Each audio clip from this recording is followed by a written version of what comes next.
Good day, everyone. So today I'm going to be letting you know, guys, very quickly how to fix the infamous notification issue on Chinese ROMs, specifically Vivo's Origin OS. So right now I'm running on the latest Origin OS 5 on top of Android 15 on my X200 Pro Mini. Now this is going to be fairly simple in 3 simple steps, but I'll explain them to you just so you guys know what's going on too, right? So first, you got to head over to Settings, scroll down to Privacy, Permission Management, and then go to this Permissions tab. Basically, you got to give a couple of permissions to those apps that you need notifications, timely notifications for, right? The first one is, of course, Auto Start, because you don't want to have to manually open all of your apps every time you boot up your phone to be able to get notifications for them from then on, right? So you got to go ahead and enable Auto Start for any of those apps, and I don't recommend doing this for all of your apps for obvious reasons, for battery and whatnot. And I've already done this for myself. I've enabled auto start for apps like, oh, I forgot Discord. I've enabled auto start for apps like Discord, which I did right now, Gmail, Instagram, Skype, Telegram, WhatsApp, anything at all. You guys can go ahead and do that for yourselves. And then the second permission, which is the most important, and it's strange because I've seen people address this issue online, but I've never really seen Associated Startup mentioned anywhere, which again is strange because this is the most important thing. So here's what Associated Startup is about. We all know that for years and years, the Android system has been kind of listening in the background for notifications, right? So for instance, every time someone, say, messages you or calls you on one of those apps, that's called a trigger. It's considered like a trigger for a push notification, right? So every time the Android system detects one of those, it sends you a push notification on that app, right? But if you don't have this permission enabled for any app, then that won't happen.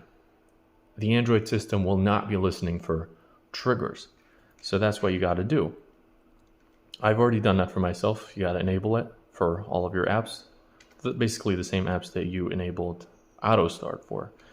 So that's 2 steps. And the last step is for you to kind of go to app info for those apps one by one. So for instance, Telegram, you got to go to app info.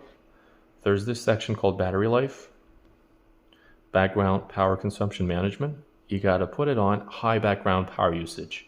By default, it's on background power smart control or whatever the rest is.